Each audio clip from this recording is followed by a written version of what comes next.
আসসালামু আলাইকুম প্রিয় বন্ধুরা, দেখতে পাইতেছেন আমার শখের কাঠবিড়ালি ওরফে ঝিলমিল। দেখতেই পাইতেছেন খাঁচার ভিতরে বাইর হওয়ার জন্য একেবারে পুরা উঠে পড়ে লাগছে, পাগল হয়ে গেছে। বাইরে হইতে হইবে এখন, খালি চিন্তা কীভাবে বাইর হইবে। বাইর করলে তো দেখতেই পাচ্ছেন যে আমাদের পিছনে যেই ভিডিওগুলো দিছিলাম সেই ভিডিওতে কীরকম দৌড়োদৌড়ি হুড়োহুড়ি করে। খালি ছেড়ে দিচ্ছি না এই কারণে যে ওদেরকে ছেড়ে দিলে যতক্ষণ পর্যন্ত নিজের ইচ্ছায় খাঁচায় না আসবে ততক্ষণ পর্যন্ত হাজার চেষ্টা করেও সম্ভব না যে খাঁচায় ঢুকাবো।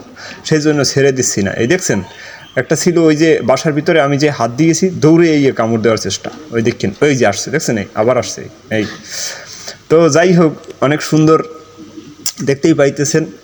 এইটা হচ্ছে গিয়ে একটু মনে করেন মানুষের সাথে মিলেমিশে আর কি। এই যেটা দেখতে পেয়েছেন, ওই যেটা আসে দৌড়িয়া খেপা, অনেক খেপা, ওইটা তেমন একটা মিলেমিশে না। এই যেটা দেখতে পাইতেছেন এখন বর্তমানে, এইটা একটু মিলেমিশে আর কি, সাথে থাকে, কাছাকাছি থাকে। ওকে ছেড়ে দিলে, ডাক দিলে হয়তো দৌড়ে আসে। আর ওইটা যেটা